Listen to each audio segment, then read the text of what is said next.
eu queria dar alguns avisos. Eu tenho repetido esses avisos em todas as turmas e queria, nesta turma, também ter esse compromisso com vocês de poder falar um pouco.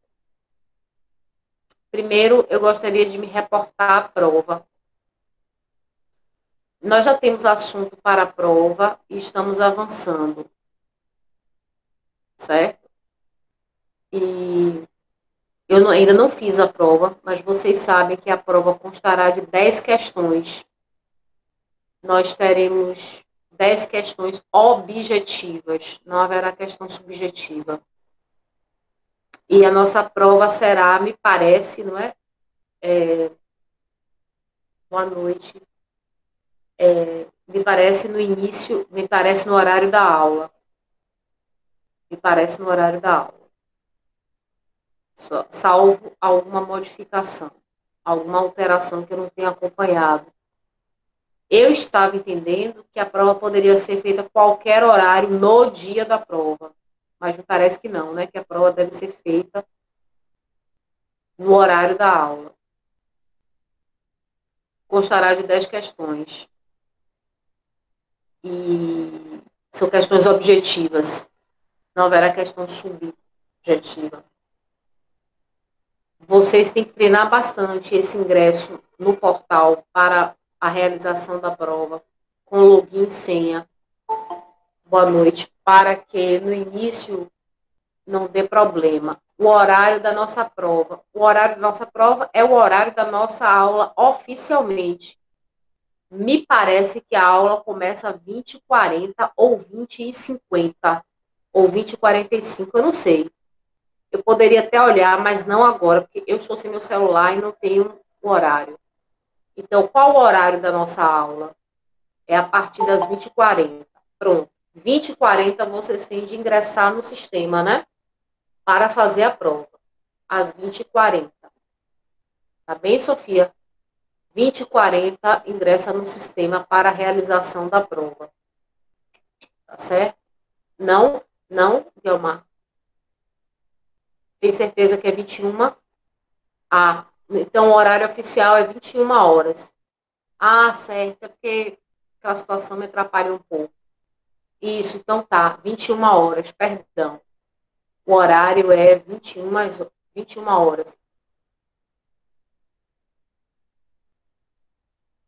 Nós começamos um pouco mais cedo, né? 20h40. Mas se o horário que está oficial é 21h, é 21h. 21h.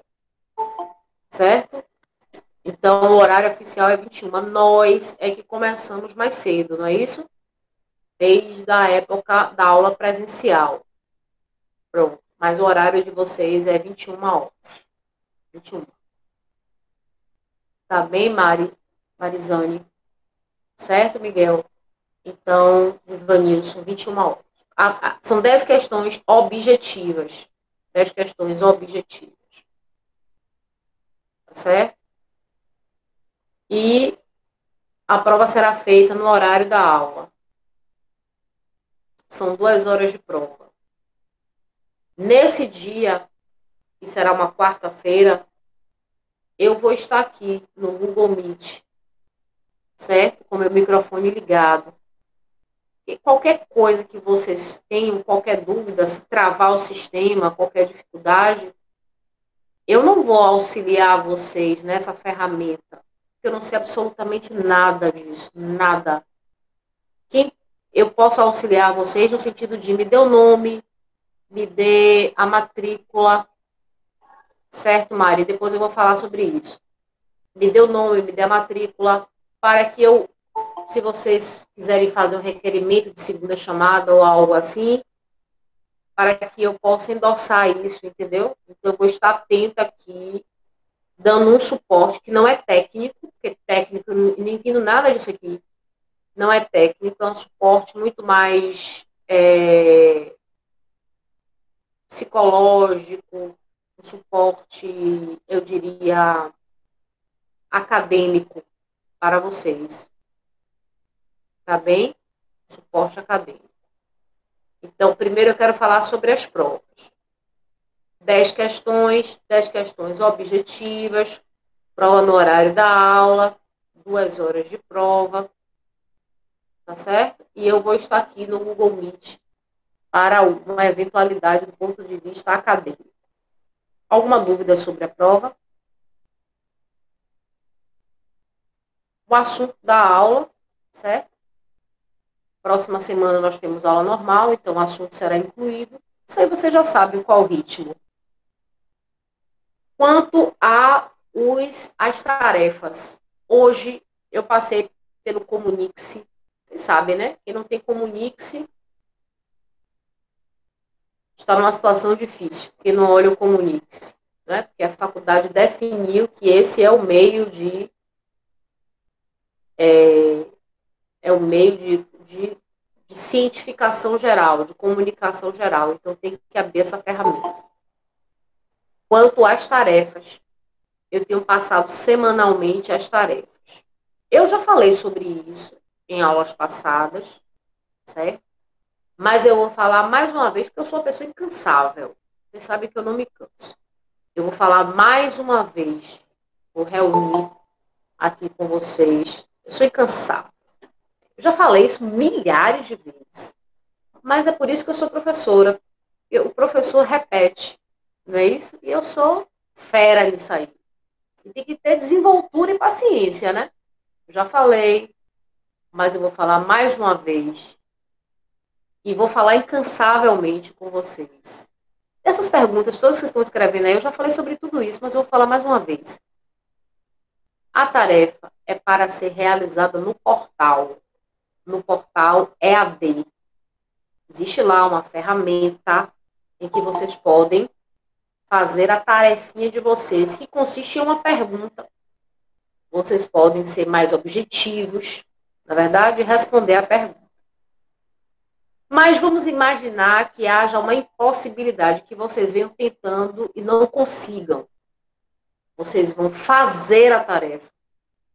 Ou manuscrito, ou digitado, melhor que seja digitado. Mas na impossibilidade, eu ainda aceito o manuscrito. E no final, eu vou definir a forma pela qual vocês vão me mandar. Se vai ser por um e-mail, se vai ser via WhatsApp. O importante é que você vá fazendo a tarefa. E se você não fizer a tarefa, no final você vai se atrapalhar. E quando eu disser, olha, mande hoje, ou mande amanhã, porque eu tenho que colocar a nota, você não está com nenhuma feita. Então, o que eu tenho a dizer é que, primeiro, informação geral. É obrigatório colocar no portal. Se eu coloco a tarefa no portal, eu quero que responda no portal, que vocês acessam. O portal EAD. Certo? Vocês devem colocar essa tarefa no portal. Mas na impossibilidade de colocar no portal, vocês devem fazer. Quem puder digitar, tanto melhor. Eu agradeço. Quem não puder, faz manuscrito, desde que eu compreenda a letra, seja legível, porque às vezes eu escrevo bem, mas para mim não é legível. Então tem que ser legível para mim. Desde que eu escreva. Pois é, porque meus filhos falam isso aqui direto. Minha mãe, eu escrevo bem. Meu filho tem que ser legível aos meus olhos. Eu não consigo ler o que você escreve. Eu tenho que desvendar aqui. Então, se você fizer manuscrito, mas tiver uma boa letra, tudo bem. E aí eu vou deliberar. Eu não deliberei nada ainda. Não disse onde vai ser. Eu não disse se vai ser por e-mail, via WhatsApp. Eu não deliberei com a ferramenta. Então, Marizane, meu amor, vocês vão aguardar. Eu não estou com a menor pressa. Não, Thalita, eu não sou inteligente, eu sou esforçada. Eu vou deliberar no final. Por que a senhora não disponibiliza o e-mail? Eu não quero disponibilizar nada agora. Eu estou observando qual vai ser a ferramenta, se vai ser por e-mail, se vai ser via WhatsApp. Enfim, eu tenho 3.000 coisas no e-mail que eu não abri ainda. Tudo pode ser no meu e-mail porque vai colapsar o sistema. Sou eu quem delibero. Exatamente, sou eu quem delibero. Entendeu? Quem vai eu tenho que escolher qual a melhor maneira. Mas eu estou pensando em vocês. Não estou pensando só em mim, não. Porque eu quero ler, eu quero verificar. Então, eu estou pensando qual o melhor meio que eu tenho com paciência de fazer essa leitura dessas respostas. Entenderam? Tem que ser o melhor meio, um meio que vocês possam, que seja facílimo para você, e bom para que eu possa ler. Thalita, você pode. Vocês sempre vão me ter no pensamento, enfim, nessas aulas, sempre. Professor inesquecível, eu lembro de todos os meus, seguramente, todos os meus professores. Todos os meus professores são inesquecíveis, inesquecíveis. O professor é sempre marcante, por algo, ou por alguma razão. Sempre marcante. Vocês entenderam? Agora, eu gosto de vocês. E isso muda tudo. Mas você tem o WhatsApp, Thalita? Pode ser no final que eu delibere, eu entregue por WhatsApp. A questão é que eu gosto muito de vocês. Então, aí... Mas não mande agora, entendeu, Thalita? Porque agora eu não estou com minha mente muito relaxada para fazer essa leitura. Pronto. É isso aí. Mas vá fazendo, meu amor, para você não perder. Não estou com minha mente relaxada para fazer essa leitura. Eu tenho que esvaziar a minha mente, certo? Para eu não ficar num estresse mental para poder ler isso. Eu tenho que esvaziar para ler. Ler de verdade, fazer um apanhado, conversar com vocês a respeito. Entendeu? As respostas podem ser mais objetivas, não precisa ser um texto longo. Perguntas, 3 ou 4 linhas. Oi, Lícia. Oi, meu amor. Entende? Então, eu preciso que, nesse tempo, é que eu vou dizer. Olha, mas eu estou me concentrando muito nas aulas. Muito mesmo. No sentido, eu estou muito concentrada em dar boas aulas, porque já é uma ferramenta que a voz atrasa. O áudio atrasa. A imagem é difícil. Entendeu? Isso aqui não é instantâneo. Então, pelo menos, eu não posso dar uma aula que eu não tenha uma... Marcos, 4 laudas, caro, não posso... Não tenho condição emocional para fazer uma leitura dessa. Algumas linhas. As perguntas são bem objetivas, as minhas perguntas. Vocês podem responder com base na lei. Veja isso, viu, meu amor? Porque vocês entendem o lado de cá, né? São muitas turmas. Eu espero que volte, que vocês possam entregar pessoalmente, até para a gente poder debater em sala. Eu espero que volte o quanto antes.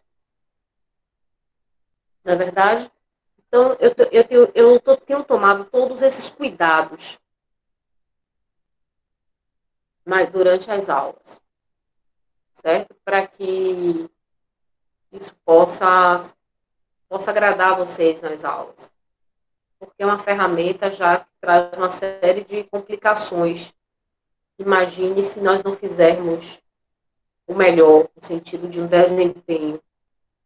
Realmente, para vocês, fica mais pesado, não é? Mas eu quero dizer assim, que eu estou acompanhando vocês aqui, que no momento que vocês fizerem a prova, eu vou estar aqui, que vocês podem se reportar a mim, não para tirar dúvida relativamente às perguntas da prova, porque vocês não precisam disso. As perguntas vão ser coerentes com a aula dada. Mas, do ponto de vista acadêmico, assessorar vocês, orientar vocês, afinal, esse é o nosso papel. Essa é a nossa função, certo? De orientar, estar próximo, estar ajudando, estar auxiliando. Se vocês tiverem êxito, em parte, ele também é meu. Certo? E eu não pretendo falhar, eu pretendo ter êxito. Óbvio. Então, o êxito de vocês é meu êxito, de qualquer forma. Então, vocês podem contar comigo. A parte de tudo isso, existe aqui uma relação, eu não diria uma relação de intimidade, porque eu não conheço vocês, na intimidade, mas eu diria que é uma relação muito amável, muito afetuosa, muito sincera também.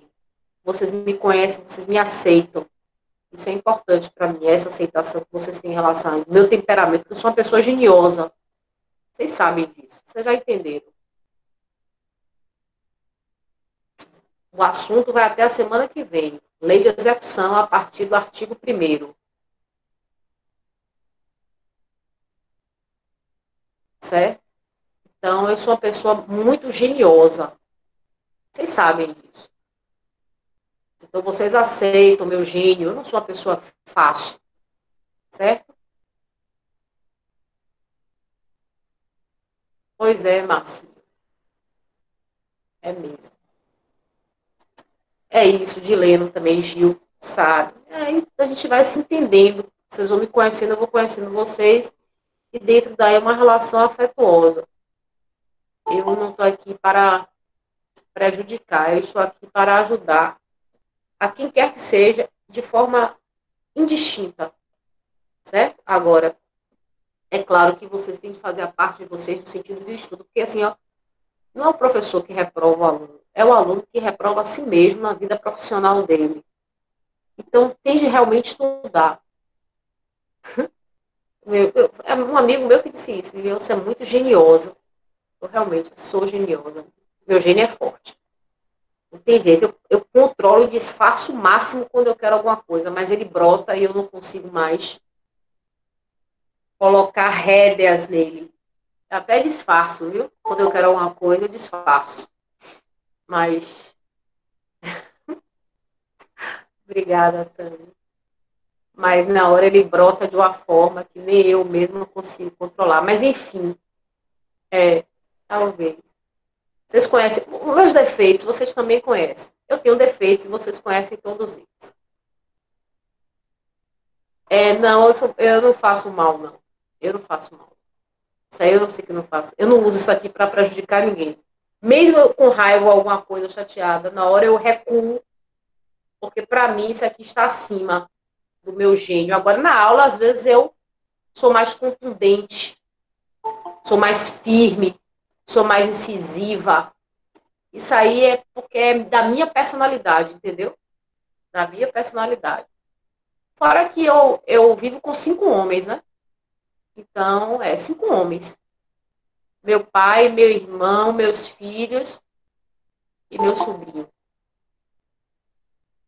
Então, meus caros, se eu não tiver essa personalidade aqui, é uma vida de submissão. Certo? Sério. É uma vida de submissão. Porque, imagine, conviver com 5 homens é uma vida de submissão. Mas eu tenho personalidade, entendeu? Aí, meu gênio. Só ouve minha voz aqui em casa. Só eu falo aqui em casa. Ninguém fala. Eles são calados. Silêncio, um túmulo. Um túmulo. Aqui ninguém fala. Dá uma palavra. Sou eu que falo aqui o tempo, o dia todo. Você só ouve minha voz. Não, mas assim, é em dado limite, entendeu? Porque em dado limite. Porque também, quando eu sinto que tem linha que a gente não pode avançar, né? Não sei se a mulher sabe disso. Tem linha que a gente não pode avançar. É aqui, ponto. Então, é esse limite eu respeito. Né? Dos 5. Ai, ai. Tá certo, vamos começar aqui nossa aulinha, né? Sobre lei de execução penal. É meu harém. Estou absoluta aqui. Me sinto plena cada vez mais. Realmente é um harém. É um harém mesmo. E que eu já disse aqui, eu não quero medo, não. Eu quero respeito. O assunto da prova é isso, meu amor, Selminha, do artigo 1º da Lei de Execução Penal, até onde for possível, a semana que vem, a próxima, até a gente chegar junto da prova. Artigo 1º em diante, da Lei de Execução Penal, Lei 7.210 de 84. Tá certo? E nós estamos agora, perfeito, Tamires. O assunto que será abordado hoje eu analisei na última aula o artigo 39 da Lei de Execução Penal. 39 da Lei de Execução Penal.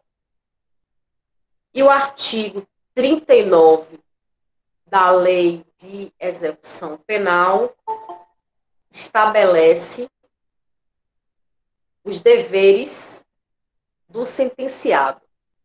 Esse rol de deveres pretende-se ser taxativo. Pretende-se ser números clausos, por se tratar, em sua natureza, de uma série de restrições, de limitações. Mas há quem considere que pode haver outro ou outros deveres que exurgem da rotina do estabelecimento carcerário. Deveres que são inerentes à preservação da administração penitenciária. Todavia, é uma premissa que o conjunto de deveres deve obedecer a uma taxatividade, a uma expressão numerária. E, portanto, considera-se números clausos. Eu gostaria apenas de ressaltar, para finalizar o artigo 39, que é importante, dentro da unidade penal, manter-se a higiene pessoal e da cela, bem como a conservação de objetos. No que tange ao atual cenário, este dever é considerado uma necessidade de caráter urgente, urgentíssimo, no sentido de que os deveres sanitaristas para a preservação da vida humana constituem atualmente um imperativo para as relações sociais. Nesse sentido, é que, dentro da unidade penal, há a necessária determinação e obediência a certas ordens e diretrizes sanitaristas. Bom, nós sabemos que atualmente existiram, como existem, algumas decisões judiciais na concessão da liberação do sentenciado para saída temporária, para cumprimento da pena em prisão domiciliar, mediante monitoramento, tendo-se em vista essas questões relativas a uma política sanitarista. Mas me parece também que o CNJ, através de alguns considerandos, determinou certas diretrizes que o juiz, em sua decisão, deve obediência e observação para a concessão de uma prisão domiciliar, para a concessão de uma saída temporária, para a concessão de mudança de regime. E o ministro da Justiça, em muitos pronunciamentos, e também considerandos, já orientou nesse respeito, que a pandemia do coronavírus não pode ser uma justificativa generalizada para determinadas concessões, como, por exemplo, a prisão domiciliar. Mas é claro que, à vista da estrutura da unidade penal e da possibilidade de um contágio iminente, é claro que isso pode ser e deve ser levado em consideração. Então, fica aí a explicação com relação ao inciso 9º e inciso 10 do artigo 39. E eu quero também aproveitar o mesmo artigo 39 para dizer a vocês que a lei de execução penal, no que couber, e eu gostaria que vocês assinalassem essa expressão? A lei de execução penal, no que couber, aplica-se ao preso provisório. A lei de execução penal, no que couber, aplica-se ao preso provisório. Então, suponha-se aquele preso em uma delegacia de polícia. Embora a delegacia de polícia, atualmente, uma pessoa só permaneça muito rapidamente, isto é, de passagem, por causa da audiência de custódia, que determina o destino do preso, se ele vai permanecer em liberdade provisória ou se ele vai, em regime de prisão, cumprir uma preventiva.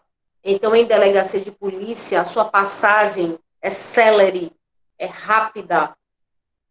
Nesse caso, aplica-se no que couber a lei de execução penal. Como também a lei de execução penal se aplica às casas de detenção ou estabelecimento carcerário direcionado para custodiar presos provisórios. Então, nós temos essas perspectivas de aplicação da lei de execução penal. A lei de execução penal aplica-se em todo o território nacional. Ela não é regional, ela tem um status de lei nacional e foi elaborada pelo Congresso Nacional. Então, ela se aplica a todo o território nacional. Então, um sentenciado no Rio Grande do Sul obedecerá à lei de execução penal. Exatamente porque ela é uma lei nacional. E ela previu, quando necessário, alterações na administração penitenciária relativamente a algumas peculiaridades regionais. Vou dar um exemplo. Então, a nossa lei é uma lei nacional, se aplica em todo o território nacional, mas a própria lei, em seus dispositivos, reconhece e não subestima, portanto, o caráter regional. O trabalho do sentenciado é um trabalho que tem alguns elementos importantes para serem considerados. Primeiro, é condição de dignidade. Depois, é um dever social. Tem caráter educativo e deve necessariamente ser produtivo.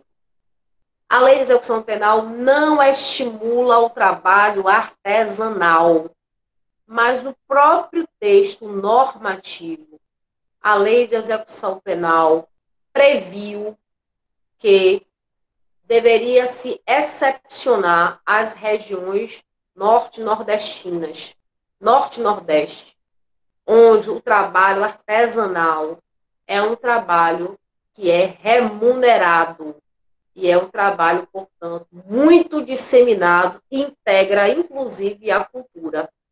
Então, a lei de execução penal, ela abre essas particularidades para que o elemento ou ingrediente da racionalidade possa ser respeitado e ser considerado como sendo necessário para uma composição de uma lei de execução penal que, muito embora tenha um status nacional, respeita um país em que tem regimes, respeita um país com dimensões continentais, como nós ouvimos atualmente.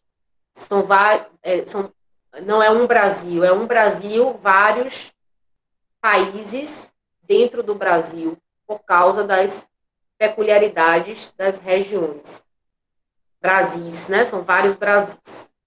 É nesse sentido, portanto, que a lei de execução penal busca as suas diretivas quando ela realiza a chamada política criminal ou política penitenciária. Então, vamos já estabelecidas essas premissas, e estudar os direitos do sentenciado.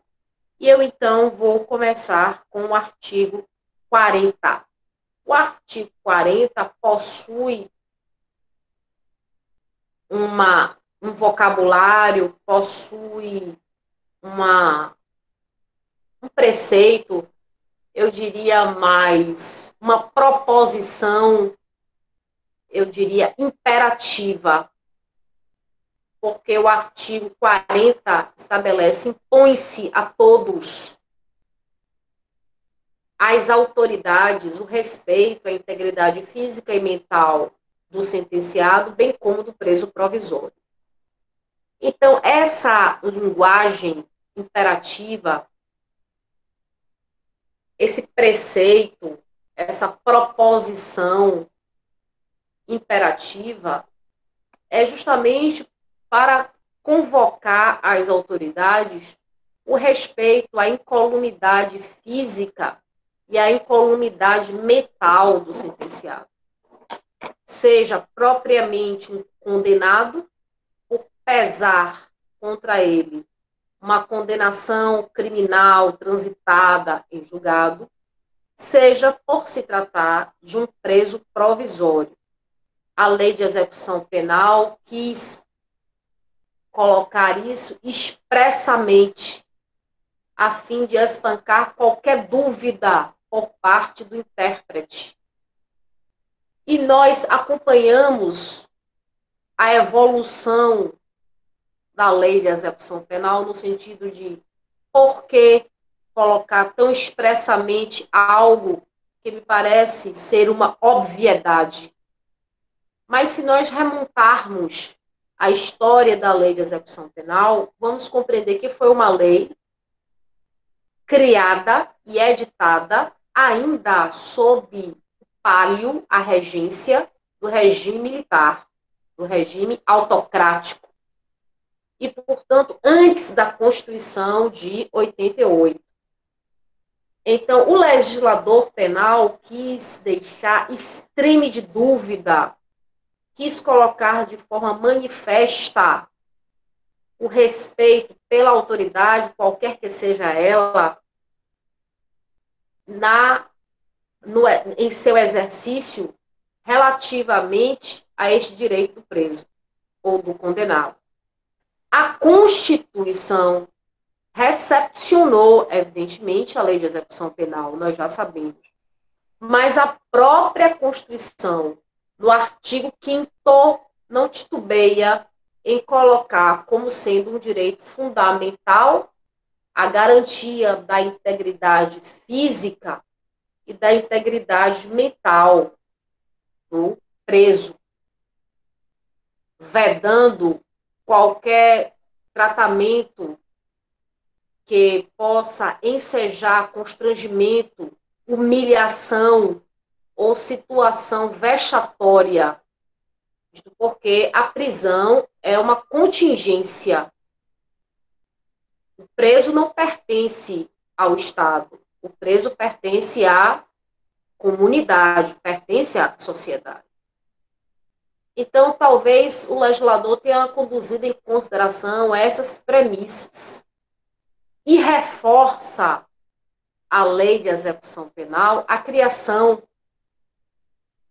em 1997, em novembro de 1997, com a edição da lei que define a tortura, a Lei 9.455 de 97, a lei que define o crime de tortura, a previsão para as autoridades que tenham atribuição de condução de uma pessoa ou de custódia de uma pessoa pela prática do crime, de responderem perante a jurisdição, perante o Estado juiz, perante o Estado, pela prática do delito de tortura.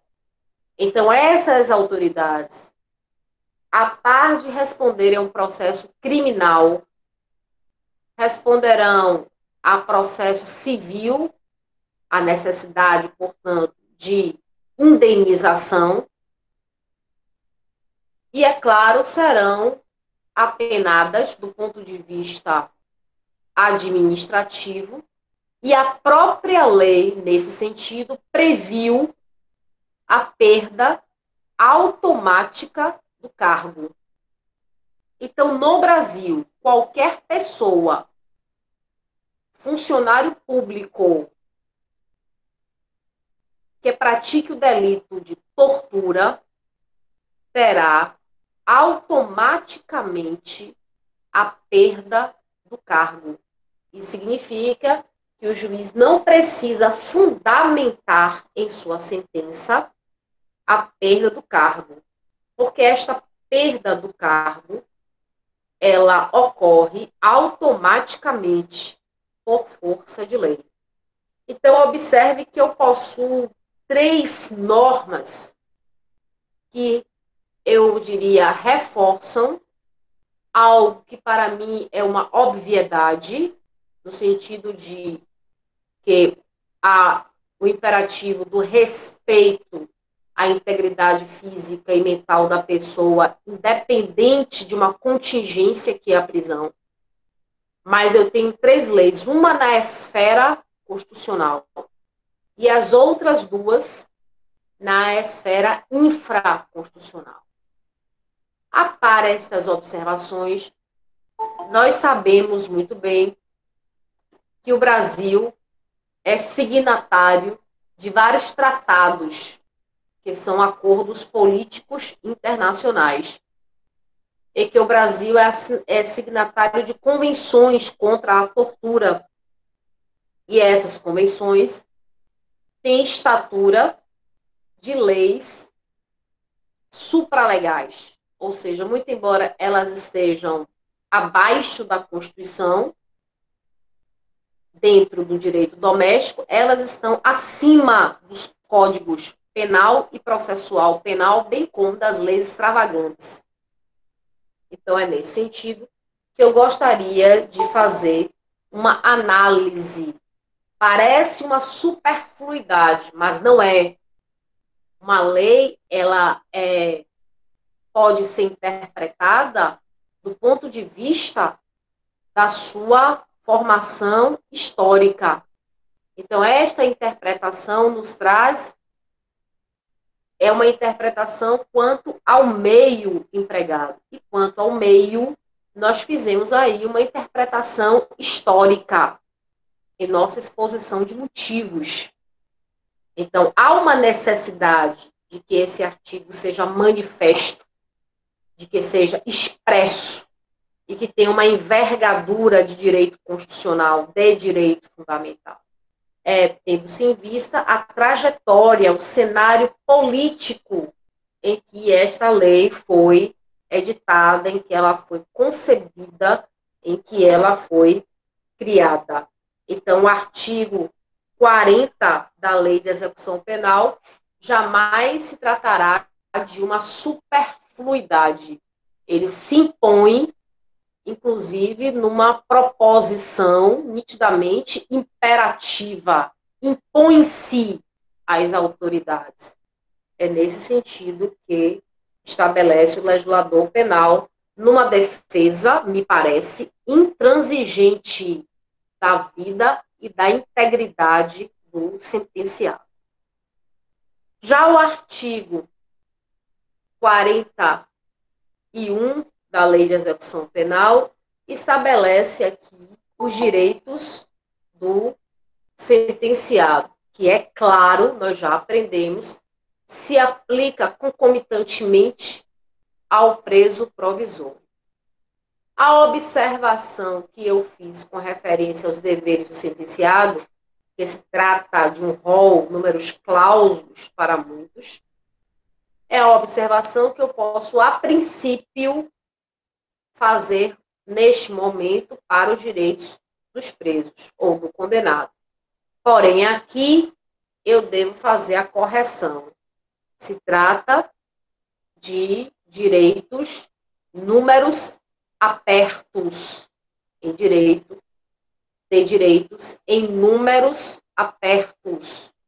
Ou seja, não se trata de um rol taxativo, ou exaustivo, ou exauriente. Ao revés, cuida-se de um rol meramente exemplificativo, em que os direitos dos presos há um apanhado, tendo-se em vista a natureza humana em suas expressões e manifestações e o respeito que o Estado confere.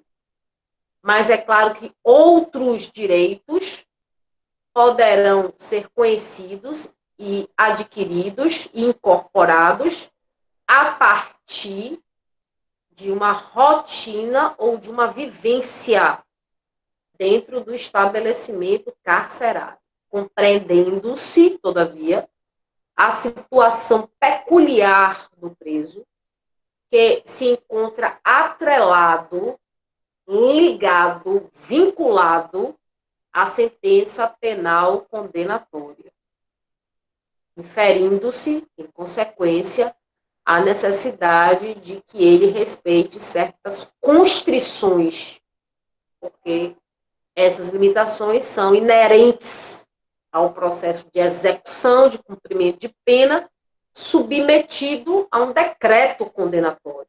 Então, é natural a existência de constrições mais, eu diria, engessadas, mais firmes, mais contundentes, mas isso não significa uma extinção ou desaparecimento ou uma transigência com direitos fundamentais.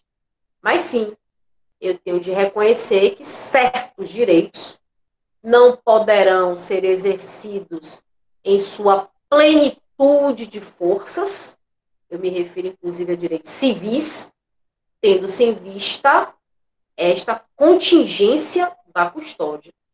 Então, eu tenho de fazer essas devidas observações. O artigo 41, em conclusão, não é um rol taxativo, é um rol exemplificativo. E eu devo, portanto, admitir a hipótese que outros direitos surjam no futuro e que eles, é claro, podem também decorrer de uma leitura, de uma interpretação da lei de execução penal, que tem sempre um sentido teleológico.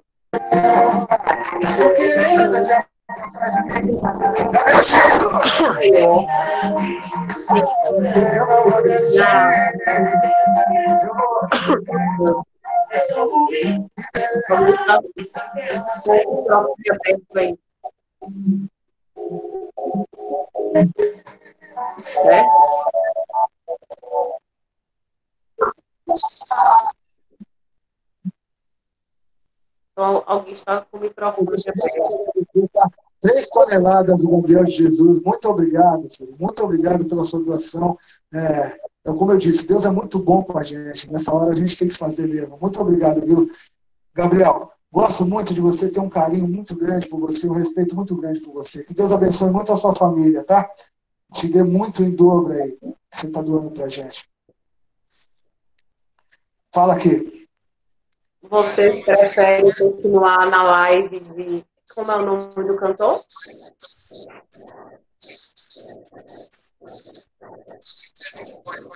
Eu vou olhar quem está com o microfone aberto. Daqui a pouco pode entrar e pedir mais música. Venha com mais tonelada. Deus te abençoe. Você é muito bom. Fica com Deus, Gabriel. Obrigada. Tamo junto, tá? Valeu, Gabriel. Viu? Tô passando a vista aqui. O microfone. Quem tiver com o microfone aberto vai levar um zerão na prova. Até porque a aula está gravada.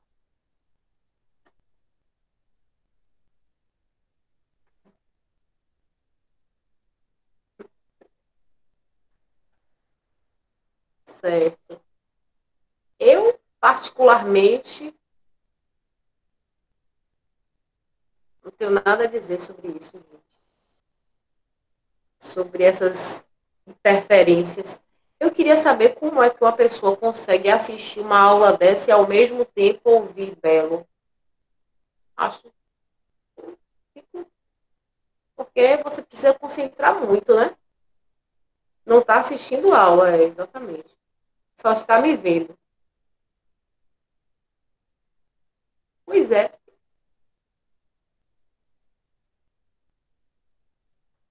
Só está me vendo.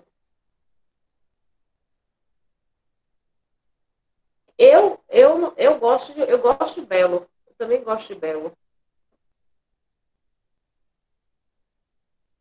Mas não agora, não nesse momento, né? Mas vamos lá. Pois é.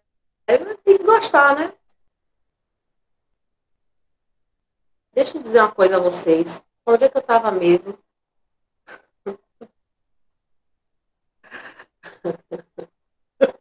Thalita, fica calada aí. Onde é que eu estava mesmo? Vocês lembram?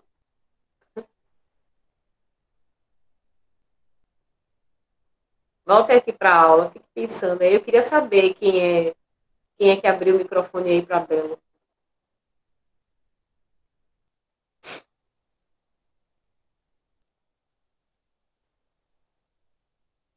No rol exemplificativo. Pois é.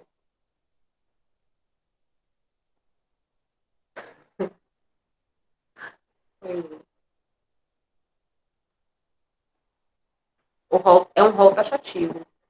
O rol do artigo 41, que diz respeito a deveres, embora haja um rol que diz respeito a direitos.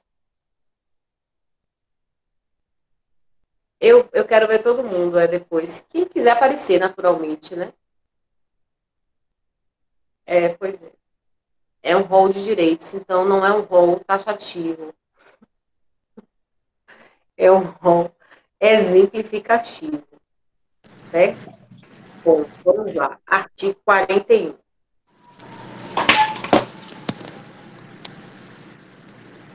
Alguém está com o microfone aberto aí. É um rol. Vocês nem me deixam concentrar. Parem de colocar aí essas letras. Parem de escrever, senão eu não concentro. É Gil que está com o microfone aberto? Desculpa, professora. Ô, Gil, Desculpa, era professora. você? A Só me senhora diga aí. pediu para ver. A senhora pediu para ver. Aí eu fui botar para ver aqui, me atrapalhei. Eu estou tirando aqui, professora. Desculpa.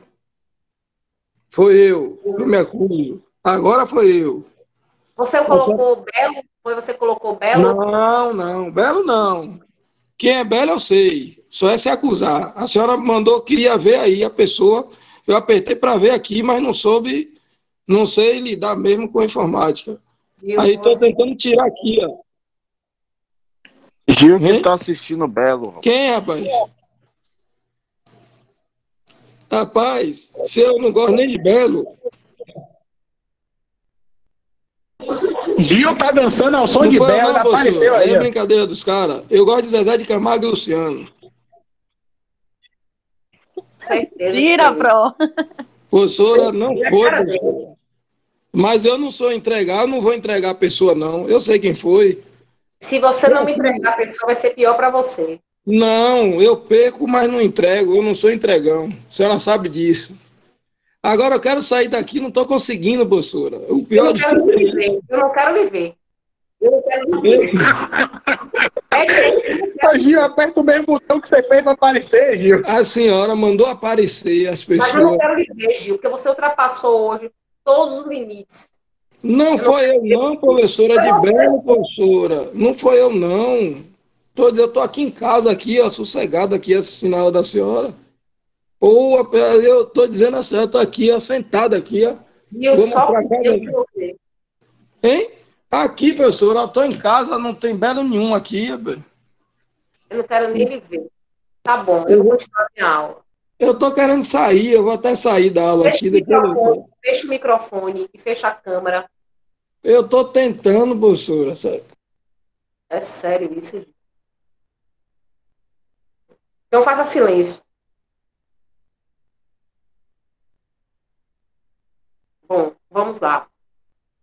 Então, artigo 41. Eu sei, é só para maltratar ele. O artigo 41 do Código da Lei de Execução Penal previu esse rol de direitos fundamentais. Rapaz, se inscreve muito, pare, senão o pessoal não vai querer assistir a aula. Viu? De direitos fundamentais. Vamos analisar alguns, tá certo assim? Depois eu abro aqui um espaço para a gente conversar, já está terminando. Certo? Vamos analisar alguns. Primeiro, alimentação suficiente e vestuário. É claro, não é? Inclusive, a alimentação do preso ou do sentenciado tem de ser balanceada. A alimentação é uma das causas mais frequentes de motim do sentenciado ou de desobediência do sentenciado. Então, deve ser levada em consideração a alimentação, até porque muitos sentenciados são tuberculosos, possuem doenças degenerativas, como também possui AIDS. Então, por isso, a alimentação é balanceada. Geralmente, a regra geral o Estado terceiriza a alimentação, certo? O poder de punir, não. Mas a alimentação dentro da unidade penal pode ser terceirizada. Vestuário. Do condenado, o Estado concede o vestuário, determina o vestuário. Mas o preso provisório, porque tem em seu favor o princípio do estado de inocência, o vestuário pode ser próprio dele mesmo, não é obrigado a se submeter ao vestuário do Estado, certo? Porque milita em seu favor o princípio do estado de inocência. A essa altura, vale a análise importante, que é claro, nós não podemos jamais admitir dentro da unidade penal um vestuário concedido pelo Estado, um vestuário degradante ou estigmatizante, muito conhecido em alguns folhetins, em alguns desenhos, por exemplo. Então, isso não é admissível por conta da natureza e da humanidade do processo de cumprimento de pena. Professora, tem as cores do vestiário que diferencia quem está provisório, quem tá permanente? Olha, não em todo o tempo, mas, por exemplo, não há esse aprofundamento em relação aos veganos. Que eu conheça, não há aprofundamento, mas há sim um balanceamento em se tratando de um problema de doença, como é a diabetes. Sim, existe. Eu diria, cuidado, que é inclusive um valor jurídico, o cuidado pela integridade física. Mas eu não sei se há esse aprofundamento dentro da administração penitenciária. A lei foi silente a esse respeito. Em relação ao vegano, ao vegetariano, a lei foi silente ao respeito. Eu não sei se há dentro da administração penitenciária essa possibilidade de atender a essas particularidades, que são importantes, mas dentro da administração penitenciária acho mais difícil. Mas com relação à doença, sim, eu sei que há essa prestação por parte do Estado. Com relação à cor do fardamento, o preso provisório fica separado de estabelecimento penal do sentenciado.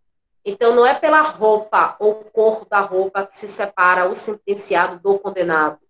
É pela estrutura, é pelo estabelecimento, é pela unidade penal, que são apartadas, que são diferentes. Não é pela cor da roupa, não é pela cor da vestimenta. Certo?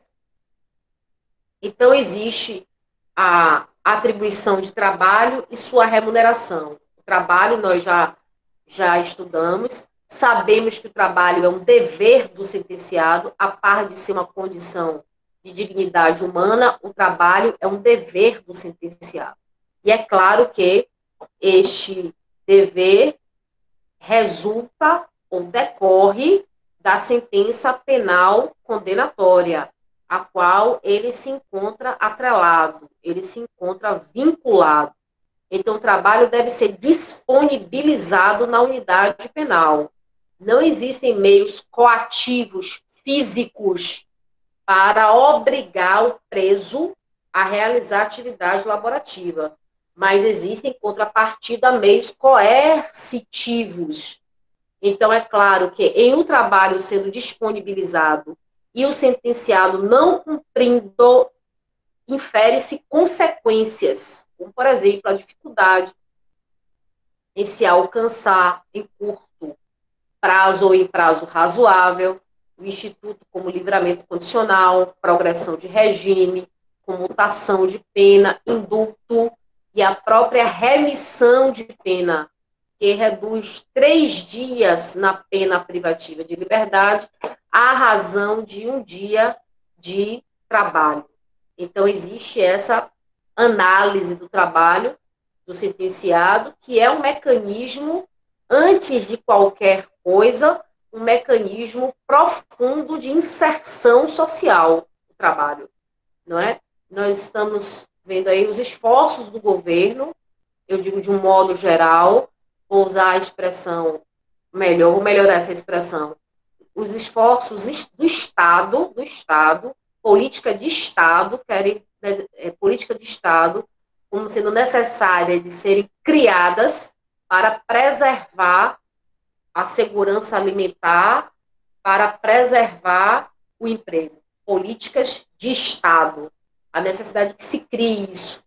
Então, é claro que a lei de execução penal compreende que a política penitenciária deve, da melhor maneira possível, garantir a atividade laboral, porque, antes de qualquer outra análise, é um instrumento de inserção do sentenciado na sociedade.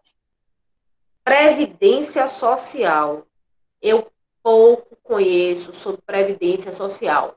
O conceito de previdência é um conjunto de providências estabelecida pelo Estado para certas garantias de uma pessoa quando ela não possa, por uma contingência ou por algo permanente, exercer a atividade laboral produtiva.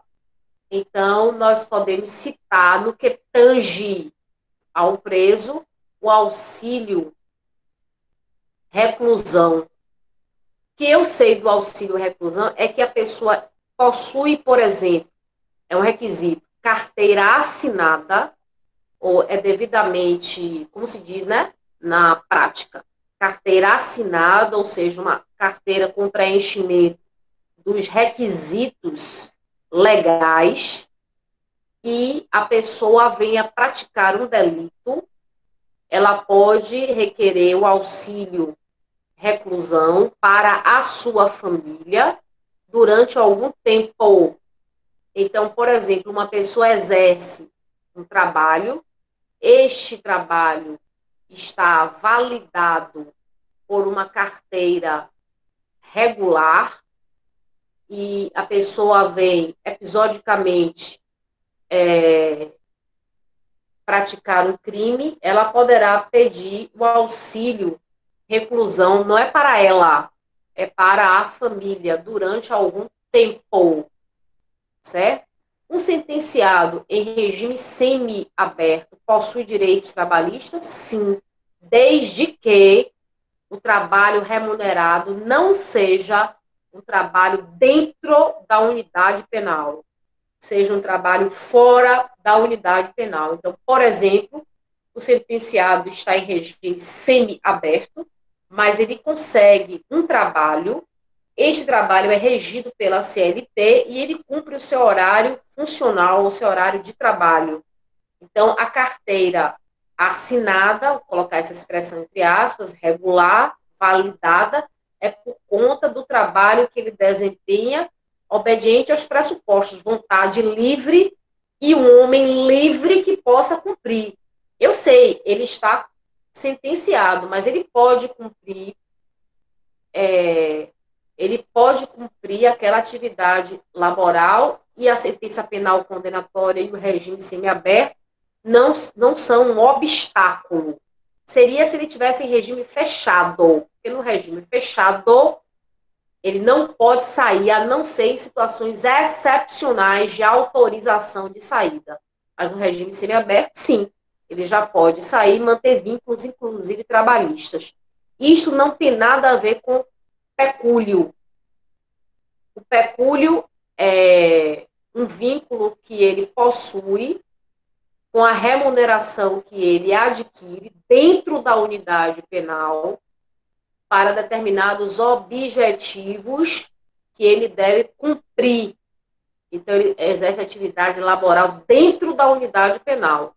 Não me parece que esse dispositivo alcance uma atividade realizada extramuros. Porque, exatamente, Jeane, não me parece que a atividade extramuros, que já é regida pela CLT, se submeta a isso. Mas eu admito que possa ter uma opinião em contrário. É possível, porque pode ter mais de uma interpretação, já que se trata de um diploma da envergadura da Lei de Execução Penal. Então, eu admito que tem até opinião em contrário, mas na minha interpretação, este dispositivo do trabalho, ele tem de ficar restrito, ao meu sentir, ao trabalho dentro da unidade penal.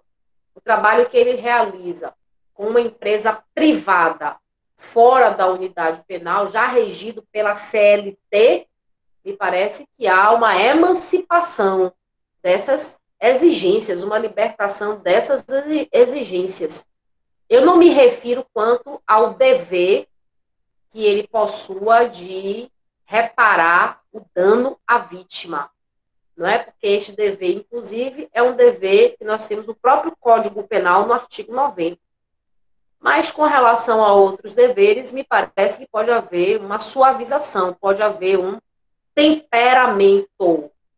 Me parece que pode haver um temperamento. A exceção do dever ou da obrigação, porque isso, a obrigação é oriunda da própria condenação criminal de se indenizar a vítima. É da própria obrigação da sentença criminal.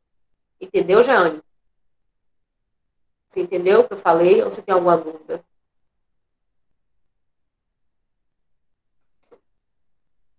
É isso, Marco Almeida. No aberto e no semiaberto pode ser regido pela CLT, porque ele pode sair. Ele podendo sair, ele tem um espaço de liberdade, um espaço de vontade, de expressão. Então, ele pode. Ele não pode em regime fechado. Fechado, não. Este auxílio é só validado quando há registro ou trabalhador autônomo. Hamilton, isso eu não sei responder. Isso aí você vai procurar na Previdência, nas leis. Pois é, se ele fugiu, o auxílio reclusão pode ser suspenso, não faço a menor ideia. Eu disse aqui a vocês que eu não entendo nada de previdência social. Vocês têm que procurar isso com alguém que seja um especialista ou na lei. Eu nunca tive essa curiosidade. Viu? Por isso que eu não sei responder. Porque com relação a essas questões mais específicas, é direito previdenciário.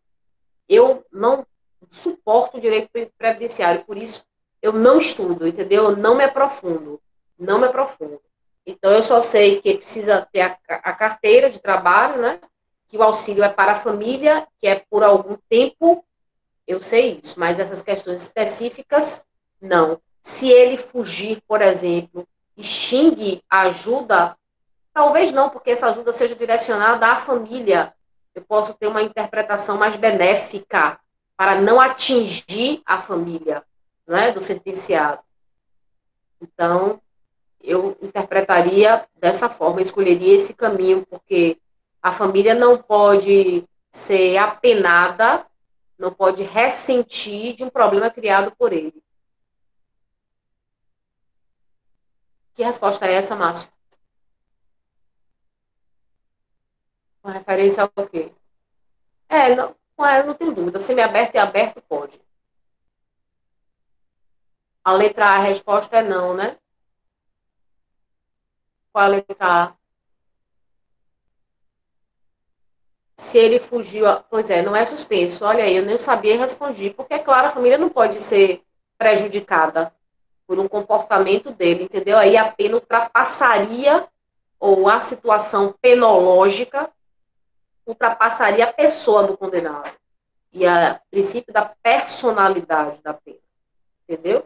Então, a conduta dele, que é uma conduta pessoal, de fugir, não pode alcançar a família, até porque a fuga, a rigor, não constitui crime, não é?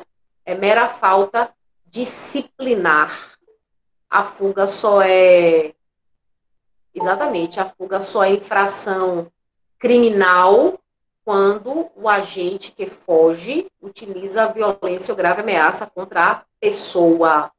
É infração administrativa, porque o direito penal compreende que todos nós ansiamos por nossa liberdade, e a nossa liberdade é um valor fundamental. O pecúlio, portanto, ele consegue reunir durante a sua atividade carcerária dentro do estabelecimento carcerário. Mas é claro que se ele trabalha fora do estabelecimento e ele quiser guardar, isso pode também ser chamado de pecúlio, eu não vejo nenhuma objeção quanto a isso. Isso também é uma forma de pecúlio em sentido lato, em sentido extenso. Isso também é uma forma de pecúlio. Não vejo nenhuma objeção quanto a isso. Certo? E aqui vai uma regrinha, proporcionalidade no tempo, no descanso e na recreação. Proporcionalidade na distribuição dentro da rotina carcerária. Não estranhe se falar recreação para o sentenciado. O regime de prisão, por si, em sua índole, é um regime de estresse. É um regime que provoca uma angústia, um sofrimento psíquico. Isso já está comprovado por estudos penológicos. A prisão em si, a prisão-pena por si mesma, já causa, já provoca essa situação de estresse orgânico, de estresse mental, de sofrimento psíquico, do próprio fenômeno da pena. Então, é natural que dentro da penitenciária se procure, e a lei vislumbrou esses mecanismos, para colocar certos temperamentos. Afinal, o sentenciado, eu tenho de lembrar sempre, é pessoa humana e merece, portanto, ser tratado numa atmosfera de direitos e, é claro, de deveres. Portanto, nós temos que conduzir em consideração esses raciocínios, no sentido de, vou ser contundente, mas eu preciso racionalizar o processo de execução. Em liberdade, nós temos o lazer. Todos nós, após o trabalho, o descanso é imprescindível, o lazer, tanto mais o sentenciado. Isso existe fora do Brasil? Sim, porque existe um paradigma, que é um paradigma para todos os países, que é o paradigma estabelecido pela ONU, através da carta que determina o cumprimento de regras mínimas. Eu já li essa carta da ONU, que determina o cumprimento de regras mínimas para o tratamento do preso. Abaixo dessas regras, eu tenho um tratamento ilícito, eu tenho um tratamento criminoso, um tratamento, inclusive, merecedor de intervenção política, de chamamento e de convocação desse país relativamente aos órgãos e às estruturas, organismos internacionais de direitos humanos. O Brasil pode responder, outros países também. Mas é claro que nós sabemos que, pese a Carta da ONU, que determina o tratamento para as regras mínimas serem respeitadas. Nós sabemos que há países, sobretudo eu me refiro aos países árabes, em que, e, por exemplo, eu posso me referir aos asiáticos, como, por exemplo, a China, em que você tem, naturalmente, um histórico, em lei, inclusive, de desconsideração ou de desrespeito aos direitos humanos, aos direitos fundamentais. Isso tem sido noticiado, isso tem sido comunicado aos organismos internacionais. Então, nós sabemos disso, não é verdade? Portanto, temos que ficar observando. Eu não sei porque vocês estão colocando presente. Eu não dei a chancela ainda para tal. Então, se vocês colocarem presente e saírem, vou levar falta, porque só coloca presente aqui mediante a minha autorização, e eu ainda não autorizei. Então, aguardem o momento oportuno, o momento certo, eu não encerrei. Certo? Não encerrei, a aula não está encerrada. Então, não coloquem aí presente. É só, pois é só quando eu disser que está encerrado. Eu posso encerrar agora. Então, agora vocês podem colocar presente. Para encerrar essa aula, eu quero dizer que o sentenciado, ele tem direito de exercer atividades profissionais intelectuais. Toda atividade é intelectual, embora ela possa ter uma função física, ela possa ter um exercício físico, mas a atividade perpassa necessariamente pelo intelecto. É o intelecto quem racionaliza a atividade. Então, toda atividade é eminentemente intelectual, embora ela possa ser executada de várias formas, mas ela é intelectual. Então, ele tem direito à atividade profissional, intelectual, artística, desportiva, é claro, tudo isso compatível com a estrutura do cumprimento de pena, certo? Eu poderia citar aqui o exemplo de um sentenciado em regime semiaberto que frequenta a faculdade, que pode realizar um curso superior. Um sentenciado em regime fechado, isto é mais difícil. Ele pode fazer em regime de ensino à distância, desde que a faculdade disponibilize, desde que a instituição penitenciária disponibilize as ferramentas, o que eu acho mais difícil em termos de infraestrutura carcerária. Então, se o ensino for à distância, ele até pode fazer. E há um incentivo para isso. Mas se for presencial, realmente ele vai padecer essa limitação. Já em regime semi-aberto, ele vence e ele pode, portanto, fazer esta aula presencial sem nenhum problema com relação a isso e sem nenhuma forma de discriminação. O aluno não pode ser discriminado. Não pode ser. Entrou na sala de aula, não importa, ele é aluno, como tal, deve ser tratado. Então, independente se ele é preso, se ele não é preso, se ele praticou um crime, isto não é relevante para uma sala de aula em que a dinâmica é o aprendizado, é o respeito, é o lugar onde nós, de forma nuclear, aprendemos sobre direitos humanos, aprendemos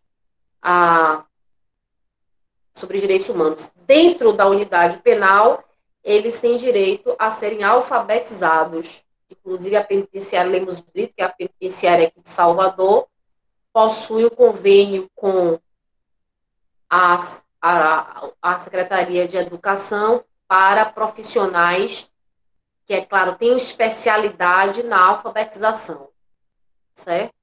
Então, direito, todos nós sabemos o que é direito.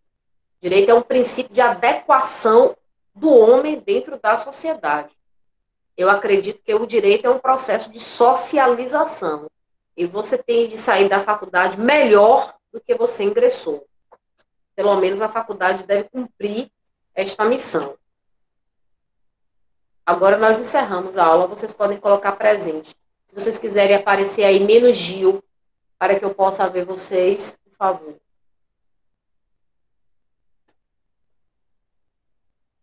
Pode abrir o microfone, quem quiser falar alguma coisa. Beijo para vocês. Saudade, viu, Prozinha linda?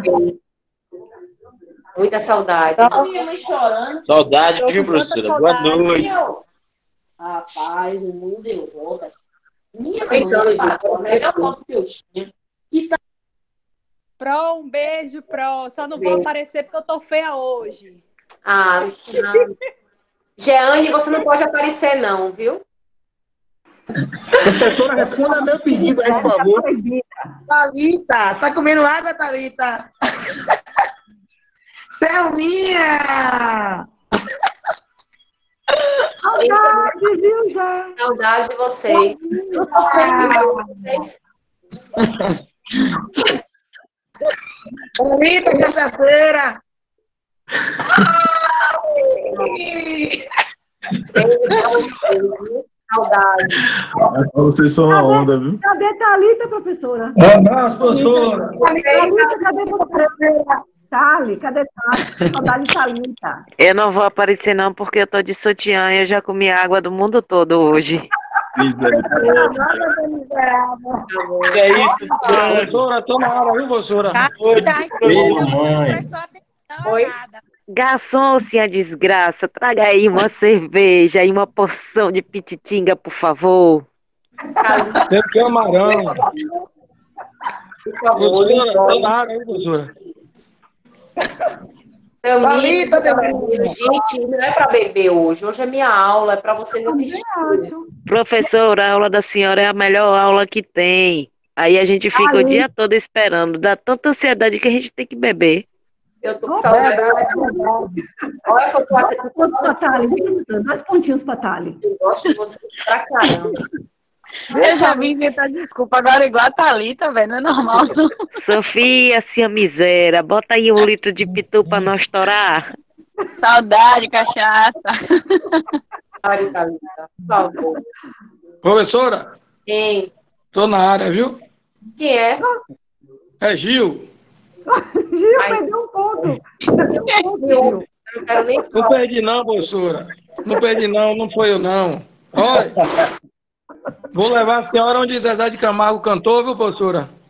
Mel, sua boca tem o mel, e melhor sabor não há. Que loucura te beijar. Me poupe. Um abraço. Não, tô dizendo a senhora. Seu corpo é uma por onde quero navegar.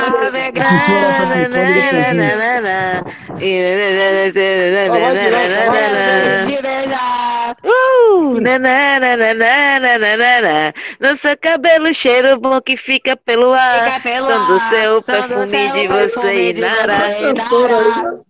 Inara é minha vida, meu sorriso, meu sonhar. Inara, eu gosto quando vejo seu olhar no meu olhar. Dizendo pra mim, vem me amar. Tá ótimo. Beijo, beijo. Tchau. Peraí. A senhora perdeu o melhor da música, que é o refrão. Inara, Inara, Inara, Inara, Inara, Inara. Lembre da música porque é difícil, a letra é difícil, viu? Inara, Inara, Inara, Inara, Inara, Inara, Inara, Inara, Inara, Inara. Eu já vou, viu, gente? Agora eu vou descansar, que minha voz aqui tá. Tem que ser Thalita, viu, Pro? Beijo pra vocês, viu? Beijo, Boa noite, professora. Beijo, tá bom. Bota aí Não presente. tire meu ponto não, viu, professora? Tchau, meus amores. Não tire meu ponto não. Beijo, sua linda. Beijo. Tchauzinho. Próximo semestre eu vou Beijo, até a senhora, Pro. professora. Saudade, Pro. Beijo. Também muitas, Amanda. Tchau, Gil. Pode sair aí da sala, viu, meu amorzinho?